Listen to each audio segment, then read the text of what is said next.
Residents is great around the Friendship Field location, and I think it would be much less in veterans. The only compelling argument I've heard is the entrance point in and out of Veterans Park, which I believe we can get around with the help of borough staff. Mr. Prednick? Yeah, I recall last year, I think we had 16,000 people roughly on Friendship Field. Was that the right number? No. 2,000. Yeah, okay, sorry. So 2,000. In my opinion, again, just being there with my family, I think it was a mess. I don't think the location was the ideal location for that.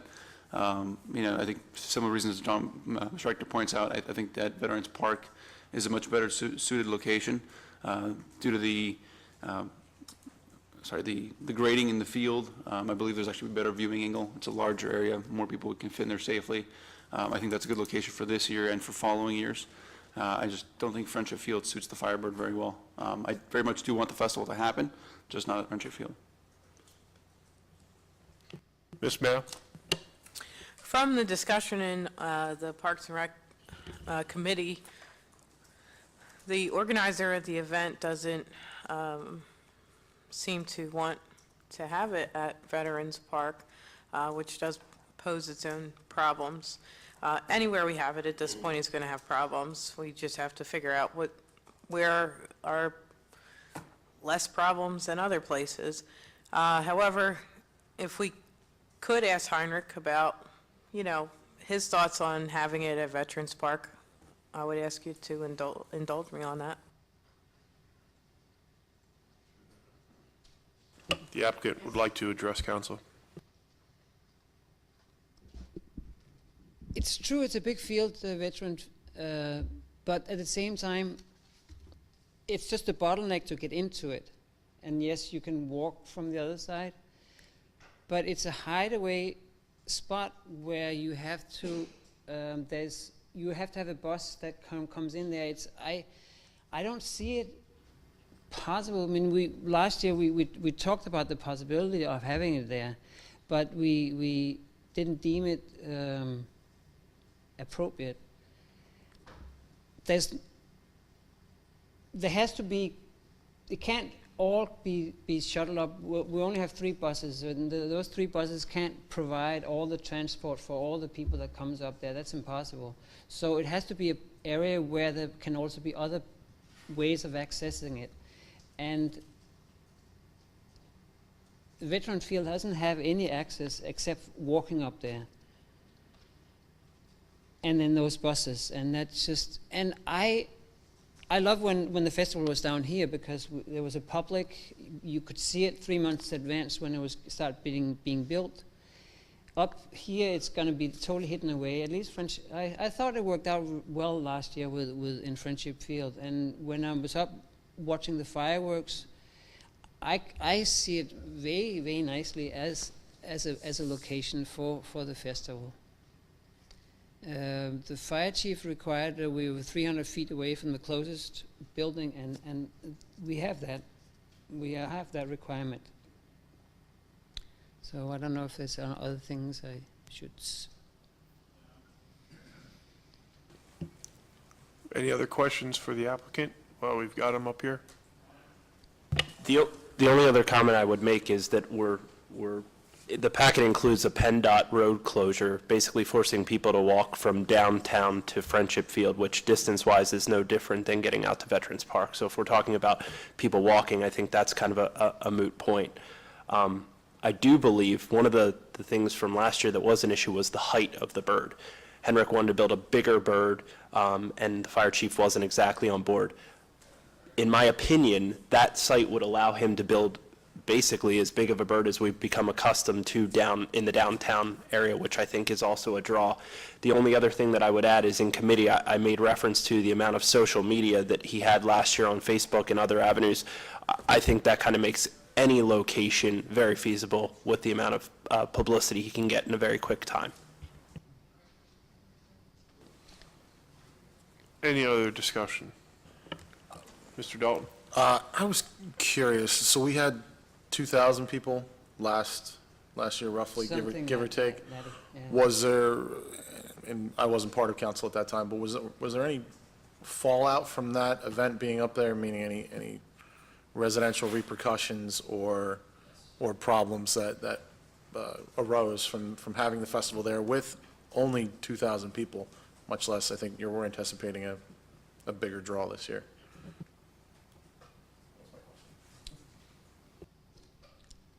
I wasn't aware of any, I mean, of course, with any big event, there's always going to be lots of different opinions, but I didn't hear anything that was really controversial. And yes, it is a challenge having that many people, no matter where it's going to be, there's going to be a challenge. I don't foresee any. I guess the second half of that question would be, if there was, I guess, any repercussions, wouldn't the festival be better served in an area where it can be greater enjoyed and the festivities can carry on more, I guess, passionately or lively or whatever, that won't have an impact on the residences or the immediate area?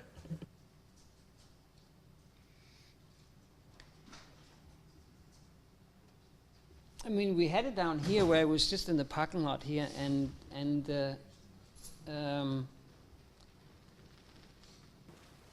people mostly loved it. I mean, there's always, of course, exceptions.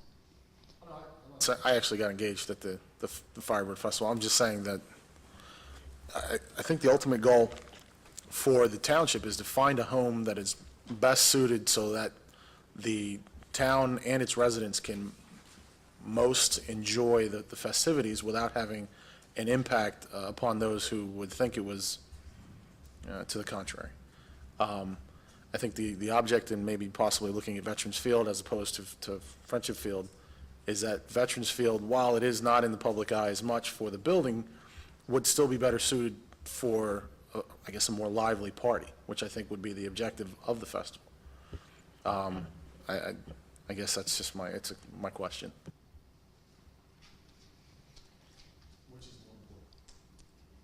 Yeah, I mean, I voiced earlier at the Park and Recreation meeting that I don't feel much interest in doing it in Veteran Park because it is, as I said, it's like hidden away.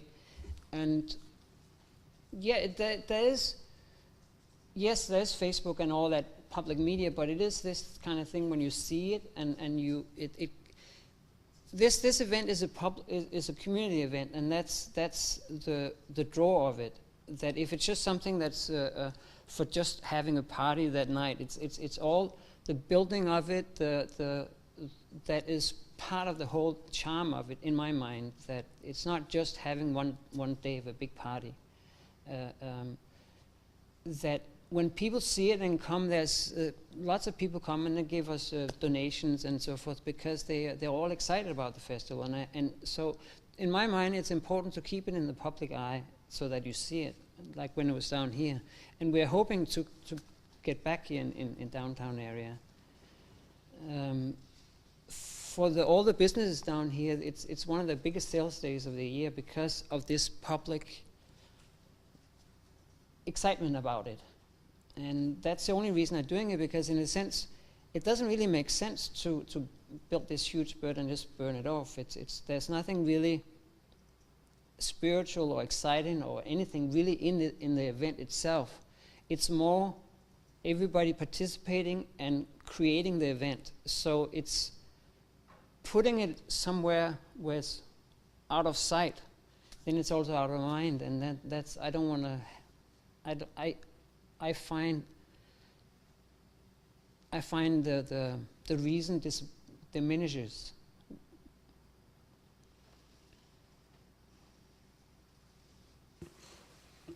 Mr. Kuzner? Yeah, there was questions about what types of complaints that they had received. I know that there was, I'm not saying that these same problems wouldn't happen at the alternate location, but there was problems with, and perhaps Chief Mossman can chime in on this, not to put him on the spot, but there was reports of some of the party goers going on other people's properties during the event. And like I said, there was obviously lots of trash left around. And if, you know, like I said, not to put you on the spot, but if you wanted to, because I think that this type of stuff is important, because, you know, if it does come to the point where we do move it, these are important questions. When you have an event the size, that event, you're, with all the traffic issues and having, actually, it was kind of like a multi-event, downtown and up on the north side, and then the transportation to and from. There were issues like that, and we were pretty lucky because of the, I don't know, depending on who you're talking to, because of the big snowstorm, there was probably not even a third of the crowd that was expected that showed up, and still there were a couple thousand people, and still we had parking issues, we had trespassing issues. We're going to have, some drinking issues. You're not supposed to drink there, but it's really difficult when there's 6 police officers walking around, 5,000 people in that area. So those were anticipated problems, but when you have it in that area, that residential area, the size of that event with such a small venue, we're bound to have some type of issues like that.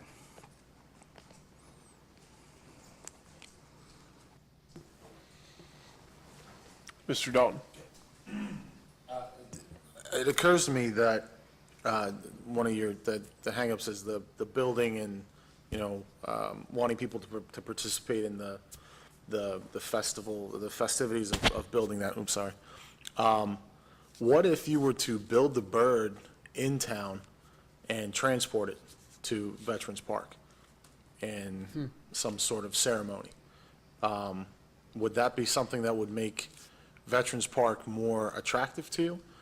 The reason why I like Veterans Park because I think it'd be better served for the community, the style of event, the whole ordeal of, walking down the brand-new Schuylkill River Trail to get to the festivities. I mean, it has charm for me. So I offer that up as a solution as, could that be done to possibly sway your standpoint, I guess? Anything is possible when, the plan we have is this 30 feet tall bird. To put that on a transport, yes, it's possible, but it's a challenging one. Maybe build it in sections so it can be disassembled and reassembled. It's wood, you can always nail it and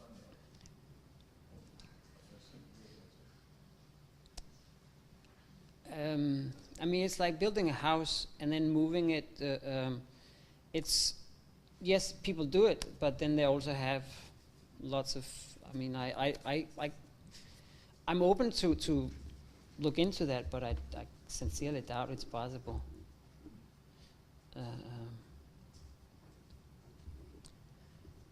Mr. Bowers? Okay, a couple things. To even consider holding it at Veterans Park, I presume that you would have to close Mauer Road, correct? Okay. So where do you park people then? Why is that condition any different than Friendship Field? At least at Friendship Field, you have ingress and egress from multiple sides. You have a greater walking zone for people to come from town, come from the neighborhoods. We were at a point last year where this festival was not going to happen. We do not have a venue in town.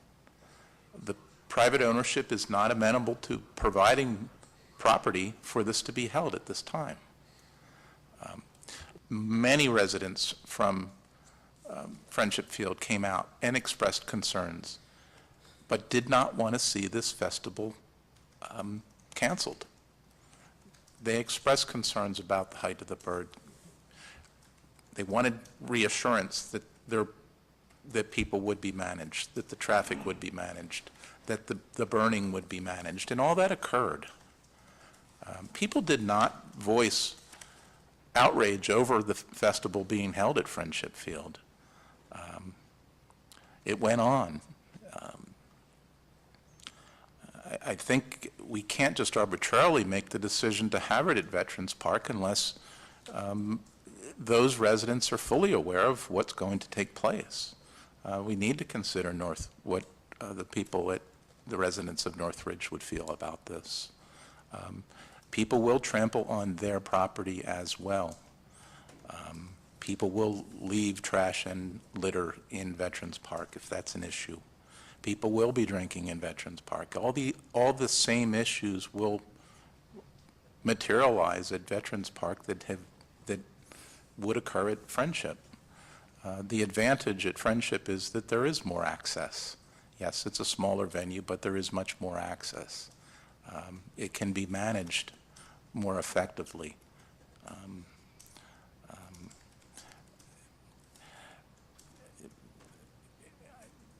I think that if there is consideration for Veterans Park, then you have to go publicly and ask the residents of that end of the borough to, to weigh in, as were the residents of residents in the neighborhoods surrounding Friendship Field given the opportunity to weigh in.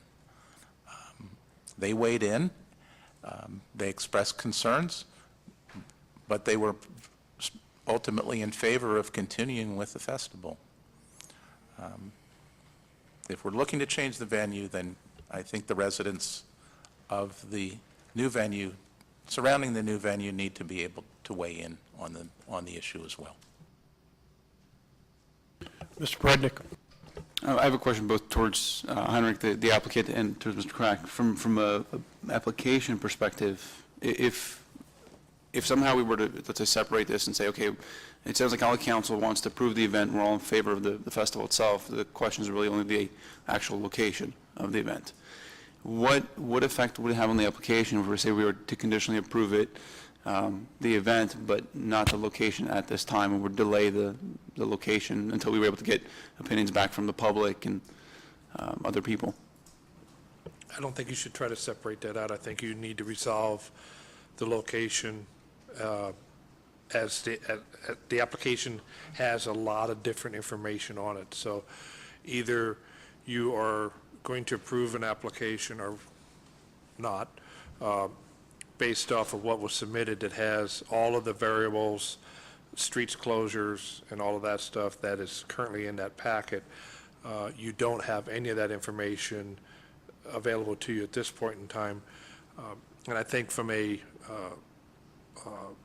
respect to the event organizer, they're trying to get this information out because they have to raise money, they have to do a lot of different things. And I think he's seeking to get that resolved so he can start the fundraising component.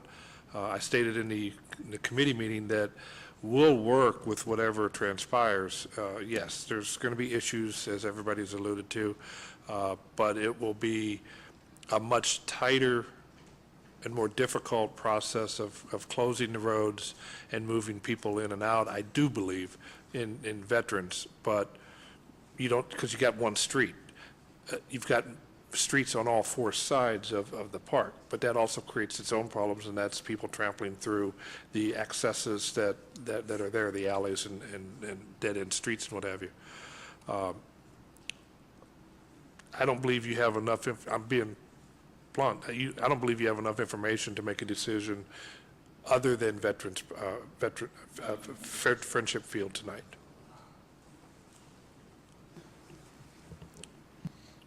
Ms. Mayo? I think we do have to respect Heinrich's application. I mean, the application is for Friendship Field as it is right now. It's, with all, like Gene said, the road closures for Friendship, to support Friendship Field. And, quite frankly, he's not putting in an application as of right now for Veterans Park. He's putting in an application for Friendship Field. So I think we need to move forward and get this going and vote yes or no for Friendship Field. And if we vote no, or if it doesn't go through, and if he wants to resubmit an application for next month with Veterans Park, then let him do it. But I think we need to move this on right now. Any other discussion? I would just, if it is approved, there has to be some conditions as far as correcting some of the inaccuracies in the certificate of insurance. There's issues that we've already sent back to the applicant as they relate to insurance-related issues. Those are all tangential to what we do. We do not issue a permit to the applicant to build anything until all of those other conditions are met. I think your approval is just giving him carte blanche to go ahead and advertise that if you do approve, that he's got an event. Okay. Thank you for that clarification. Any other discussion? Seeing none, all those in favor? Aye. Opposed? I think I need a roll call.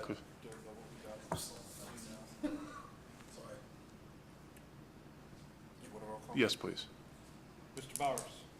Yes. Mr. Dalton? Yes. Mr. Richter? No. Mr. Kuzner? Yes. Ms. Mayo? Yes. Mr. Prednick? No. Mr. Kowalewski? Yes. Motion passes 5-2. Thank you. Thank you. Moving on, Finance Committee. Mr. Bowers, are you handling that? I believe it would be acceptable and appropriate to bundle items 1, 2, 3, and 4. So I'd like to make a motion to approve the 2014 prepaids dated 4/6/2014 through 5/3/2014 in the amount of $1,246,540.14. Also to approve the 2014 prepaid ACH dated 4/30/2014 in the amount of $2,787.65, and approve the 2014 prepaids dated 5/4/2014 through 6/7/2014 in the amount of $1,707,716.78, and approve the 2014 prepaid ACH dated 5/31/2014 in the amount of $288,467.60. Thank you. Second. Motion by Mr. Bowers, second by Ms. Mayo. On the motion? Seeing none, all those in favor? Aye. Opposed?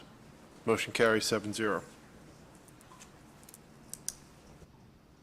I would like to make a motion to approve a budget increase, the budget increase 2014-13 for $246.50 to Human Resources, Employee Training, and $246.50 to Revenue Other due to the DVHIT Employee Training reimbursement.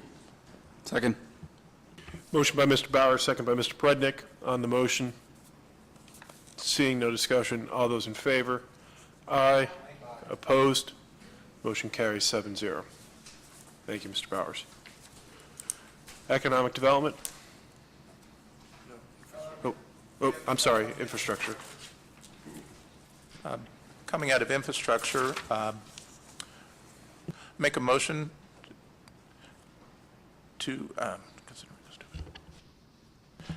to approve the RFP for water distribution, leak detection, and water management services. Second. Motion by Mr. Bowers, second by Mr. Prednick. On the motion, seeing no discussion, all those in favor? Aye. Opposed? Motion carries 7-0. Now we'll have Economic Development. No action. Policy? One second here. All right. I would like to make a motion to consider scheduling and advertising a public hearing to consider an ordinance amendment to repeal Chapter 8 floodplains and replace it with a new Chapter 8 floodplains as recommended in committee 4-0. Second. Motion by Mr. Dalton, second by Mr. Prednick. On the motion, seeing none, all those in favor? Aye. Opposed? Motion carries 7-0.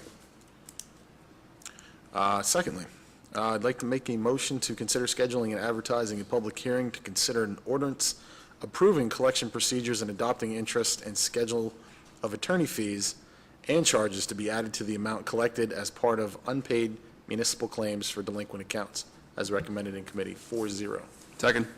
Motion by Mr. Dalton, second by Mr. Prednick. On the motion, Mr. Kuzner. Did it, as I looked through the packet, was there anywhere explaining how much these fees are that's going to be? Yes, it was in the ordinance. Could- Second page. Begins on the second page, Mr. Crack tells me.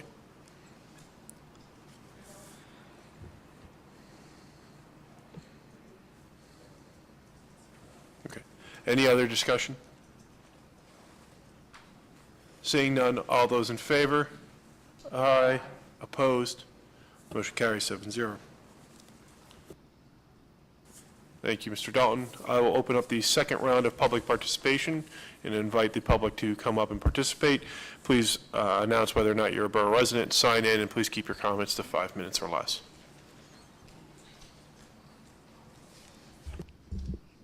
Lisa Longo, Borough resident. I have two things for council tonight. The first is to ask council to form a committee on sustainability, that we have a long-term strategic plan and vision on how to safeguard taxpayers in the future. I've also recommended this at school board, that we do the same thing there. One of the things, we're going to have to look at is energy costs. We're going to be dealing with increased costs. How are we going to mitigate that and safeguard taxpayers? So I think a committee on sustainability that would do a cost-benefit analysis on future plans, construction, infrastructure, would really give Borough Council an edge in the future. So I'm going to ask you guys to do that. The second thing has to do with the LRTA. I had a great conversation with the developer. As all of you, I hope, have read the research I sent, the article I wrote. I don't believe that the LRTA should be granted for residential, and the developer actually agrees with me on that. We disagree on rental property. Should rental property be included as commercial? I think we need to define that. I think the school board needs to define that. So that's something I'm going to ask that we possibly work together on for future. This Phoenix Village is done, but if we're going to grant future LRTAs, things like this lighting project that we're looking for money for and grants would be paid for with tax revenue, except we're giving it away in LRTAs. So here's my suggestion, and we're going to do this at school board. Let's track all the costs that we can project that have to do with the LRTA. Let's do a cost-benefit analysis and decide if taxpayers really do benefit, because my math shows they don't. In the first 5 years, this is going to cost taxpayers money. Taxes given away are never regained. Future taxes are for future services and future costs. So in 6 years, when we finally start to get the balance of the LRTA, we're going to need more police, we're going to need more street services, we're going to have more traffic. In 11 years, when we get 100% of the LRTA, we're going to have 100% more costs. So the point being is that taxpayers need to understand they are going to foot the bill for this LRTA. So we need to provide to them documentation and a cost-benefit analysis so they understand when their taxes go up next year, that's where it came from. Thank you.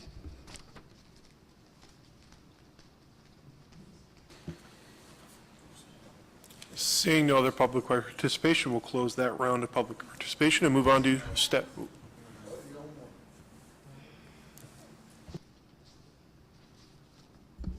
Good evening. My name is Bob Brown. I'm a Phoenixville Borough resident.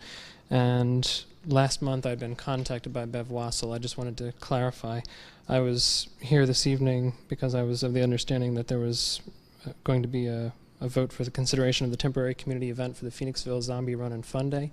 And I just wanted to clarify if that was, maybe I missed that one, it already took place, or it had been rescheduled to a future meeting.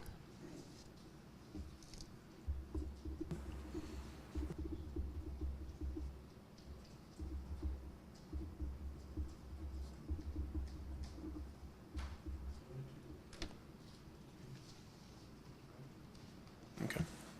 Thank you. What's that? I'll ask, I believe we voted on that last month, that the zombie run, I think it was the Boy Scout run, so I'll ask Mr. Crack to check the records and give us an update next meeting. Mr. President, that was not in our Parks and Rec. I have all the TCEs that we approved. It was not in there. From this month? From June, from last month. This month, we only had 2. That's what we did today. Yes. Last month, we had 7, and that was not one of them. I thought it was the Boy Scouts. Unless it came in last minute. We'll look into it, and we'll find out. Thank you, Mr. Crack. We definitely don't have it for tonight's discussion because it wasn't in the packet. Moving on to staff reports, mayor's report. Thank you, Mr. President. The activity as the mayor for the preceding month, the quarterly report for weddings performed by the mayor, I submitted that to the manager, but I did not see it in the packets. The weddings performed by the mayor for the second quarter of 2014. That was in the second edition that I handed out, that I sent out an email earlier this afternoon. Okay, so council got it. council received that. All right, thank you. As permitted by code, the mayor is permitted to perform ceremonies and is to submit to council a quarterly accounting of those performances. I also have a letter from the U.S. Department of Justice in reference to the 8th National Prescription Drug Take-Back Initiative that was held on April 26, 2014. The DEA's National Prescription Drug Take-Back Program provides an important service to the public while also reducing prescription drug abuse and trafficking. Chester County had 15 drop-off points and turned in a total of 1,090 pounds of prescription drugs. Penn Prime Insurance Trust, to officers of the Phoenixville Borough Police Department, congratulations on becoming accredited by PLEAC. As a not-for-profit insurance provider dedicated to Pennsylvania municipal entities, we are your partners in risk management. We value your achievements as a proactive measure that promotes uniformity and consistency within your agency, which creates a stronger defense against lawsuits. We recognize that each one of you devoted your time and effort over the past few years towards attaining this significant goal. Special recognition is given to Chief Mossman as your leader with the vision to make it happen, Sergeant Marshall as your accreditation manager, and my respect for his support. Your department will be recognized at our annual Membership and Risk Management Conference on September 18, 2014 at the Nittany Lion Inn State College, where you will be awarded a plaque commemorating your success. As an additional measure of support, Penn Prime provides 10% credit on the law enforcement liability line of coverage for accredited departments pending overall rate approval by the Board of Trustees. Thank you for taking the next step towards excellence in professional policing. And that's signed from the Penn Prime staff. Activities. On Thursday, June 12th, I presented a citation to Ms. Pat Tyndall for her 25 years of service. Thank you. On Thursday, June 12th, I presented a citation to Ms. Pat Tyndall for her 25 years of service to the Phoenixville Area Children's Learning Center. Pat is retiring and returning to Boston. While at the Phoenixville Area Children's Learning Center, Pat has touched the lives of thousands of students, provided opportunities for many young teachers, and encouraged hundreds of young parents. On Saturday, June 4th, I attended class number 2 for the Community Emergency Response Team program. Sunday, June 15th, attended Local Scouts Blue and Gold Awards and the Order of the Arrow ceremony, where several scouts advanced in their scouting to the Boy Scout Troop 58. Scoutmasters do a great job offering positive activities for the young members of our community. Monday, June 16th, I observed morning sessions of the annual weapons qualification. Sergeants Exman, Sergeant Gold, and Corporal Frost are the department's range instructors. All officers of the Phoenixville Police Department have successfully completed their annual weapons qualification. Tuesday, June 17th, I met with Superintendent Alan Fegley. We discussed the DARE program and other ideas on how to build and maintain positive relationships with school students in the police department. Tuesday, June 24th, attended groundbreaking for the Phoenix Village Project, which is a new mixed-use development for 20,000 square feet of retail, 275 residential units and office with on-site parking located on Bridge Street across from Iron Hill Great American Pub. Saturday, June 28th, I completed the Community Emergency Response Team training. Approximately 20 people from the borough participated, including several borough staff. Friday, July 4th, PFT fire chiefs had a barbecue for the firefighters and family at Station 65 on Church Street. I participated with the engine responsible for the fireworks detail and Ember Patrol when fireworks were concluded. Following proclamations have been issued by the mayor: July 24th, 2014, Filipino American Cultural Day, and July 19th, 2014, Phoenixville's Hispanic Latino Heritage Day, Alianza's third annual Latino community event, which we held in Rees Park, July 19th, 1 to 5 p.m. Again, I just want to say a big thank you to the VFW Post 1564 for their generous donation this evening. Thank you, Mr. President. Thank you, Mr. Mayor. Any questions for the mayor? Seeing none, manager? Yes, Mr. President, we, in your item 1 there, we put out a bid for the Main Street Streetscapes bid to do the Main Street streetscapes. The bids were due and received on July 2nd, 2014. Although nearly 50 contractors registered to view the project, only 2 firms provided bid proposals. They were Think Pavers Hardscaping out of New Jersey and Moreno Corporation out of Skippack, PA. In reviewing the 2 bid proposals, it is staff's recommendation to reject all the bids. Should it be council's desire, we can rebid the project at a later date. Mr. Prednick? I just have a question. So if we're rejecting the bids, I mean, no work has started, or is this for a subset of work of the Main Street Main Street? No work will start. But is this nothing at all? Nothing We at haven't all. done anything at all? Nothing at all. Okay. Kuzner? May I ask why they were rejected? The primary reason was cost.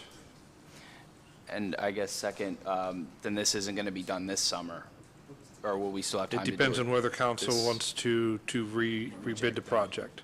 So, provided we do reject them as your request tonight, they won't get done this summer then? We won't have time, correct?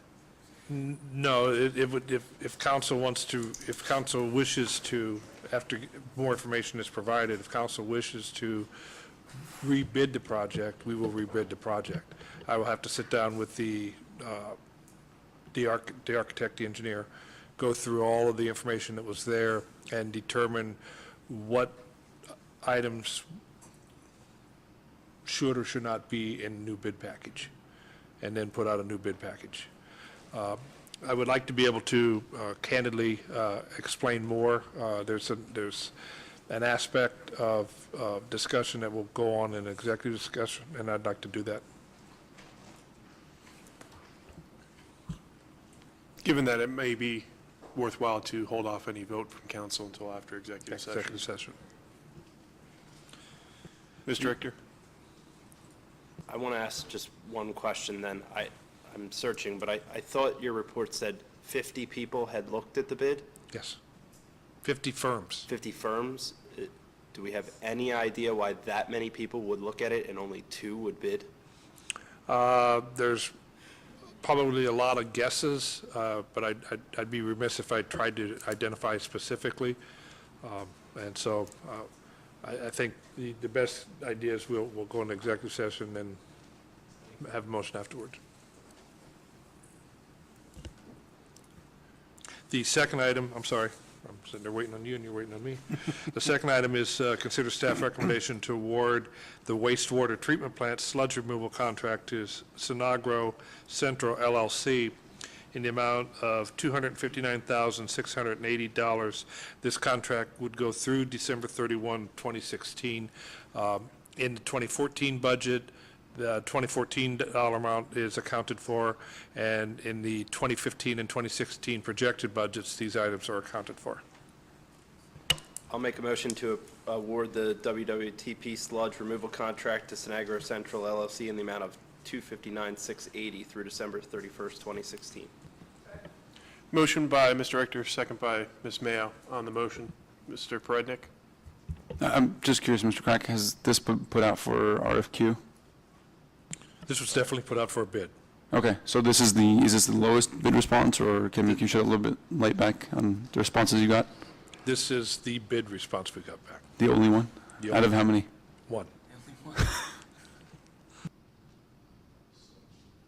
There's not a lot of people that do this.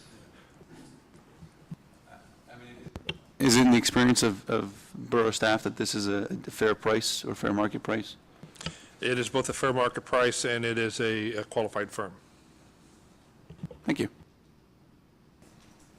Any other discussion? Seeing none on the motion, all those in favor? Aye. Opposed? Motion carries 7-0. And the third item that I have is, I wanted to announce that today, we received notification from the county that we, as you may recall, we submitted two grant applications, one for the replacement of water lines on Second Avenue and on a portion of Star Street, and the other was an application to improve the wall at the water plant to prevent potential flooding in the event of the Schuylkill River having come dangerously close to doing that already. The county did notify us today that we received $397,696 grant for the Riverwall improvement project. So I've got a meeting tomorrow with our engineer to start putting the project together, and we should receive the official notification within the next couple of weeks, and I'm sure the county, as they always do, they have a big check announcement, and we go over to Westchester and pick up the big check. So we didn't get one, but we got one. Thank you, Mr. Crack. Well done on getting that grant. That is a significant grant for a significant issue that needs to be addressed. Any questions or comments for the manager? Seeing none, we've got the Code Director, Public Works, Fire Chiefs. Yep. Mr. Watson.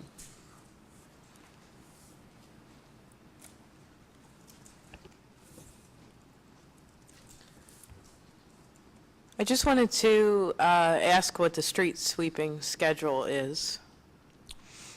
Weekly, we do Mondays and Fridays, Bridge Street, parking lots, Gay Street, a section of Gay Street, section of Main Street. We come across the bridge, turn around, do South Main or North Main a little bit. That's Mondays and Fridays from 5:30 to whatever it takes them, 7 a.m.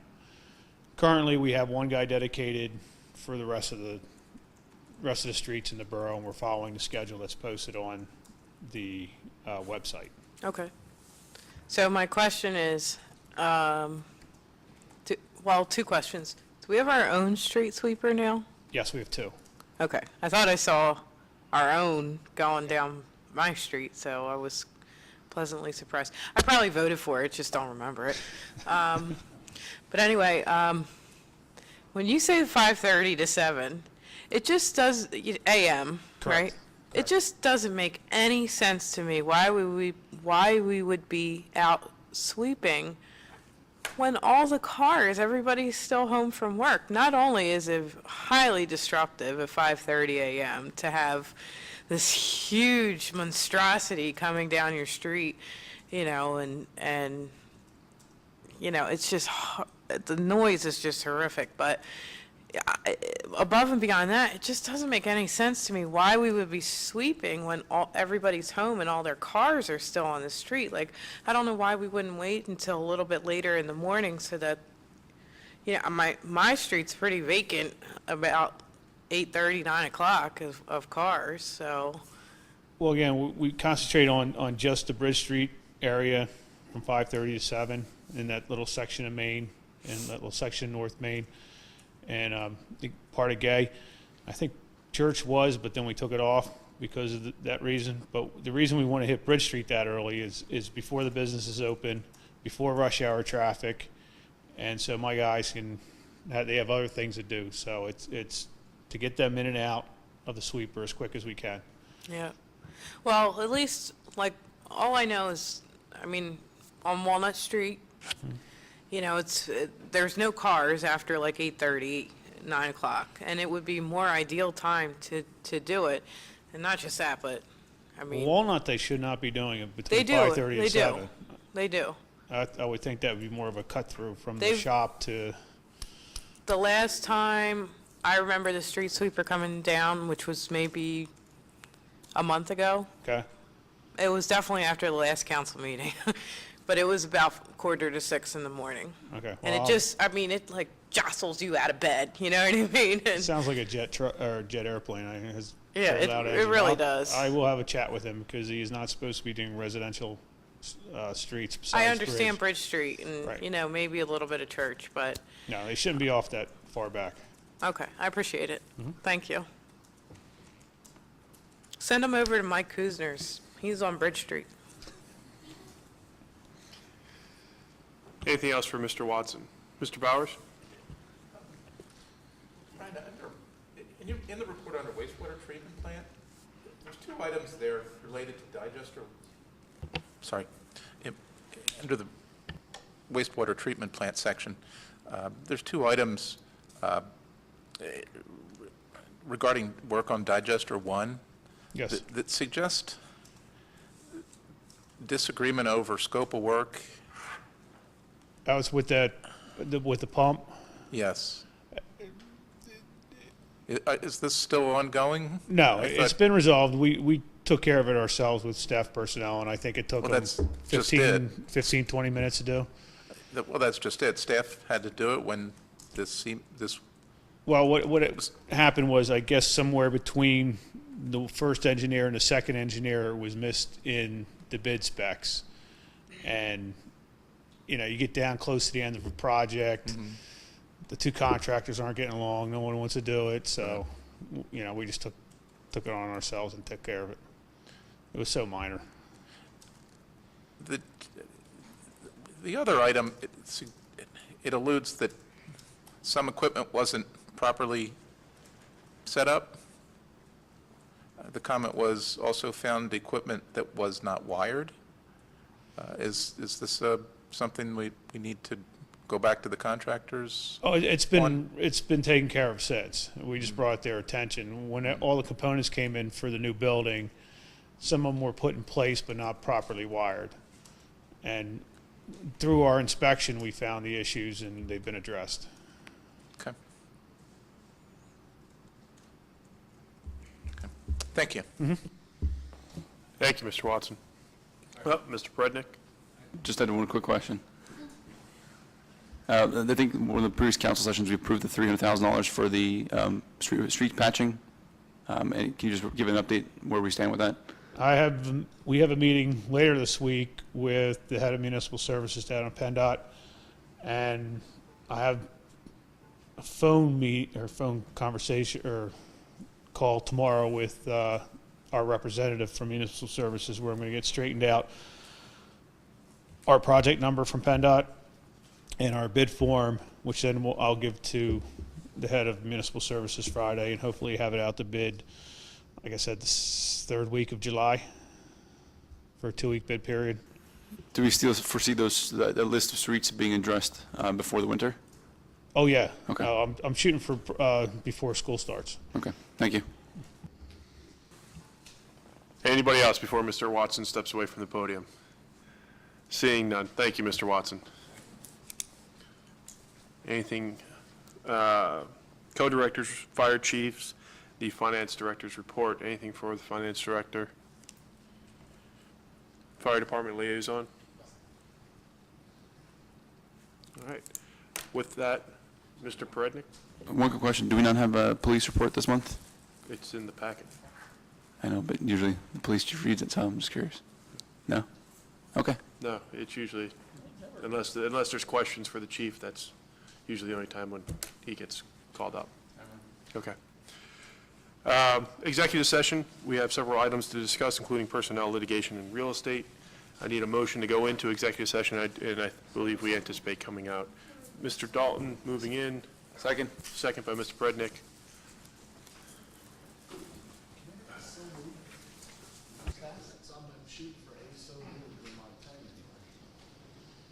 Back to Phoenixville Borough Council meeting at 10:37. We discussed personnel, litigation, real estate, and executive session. Does council have any action to take? Mr. Prednick. I'd like to make a motion to reject all bids for the streetscape project. Motion by Mr. Prednick, I believe, second by Mr. Kuzner. Any discussion on that? Seeing none, all those in favor? Aye. Opposed? Motion carries 6-0. Any other action? Mr. Prednick. I'd like to make a motion to authorize the solicitor to file a petition and complaint for injunctive relief in reference to property located at 27 Nut Road. Motion by Mr. Prednick, second by Ms. Mayo.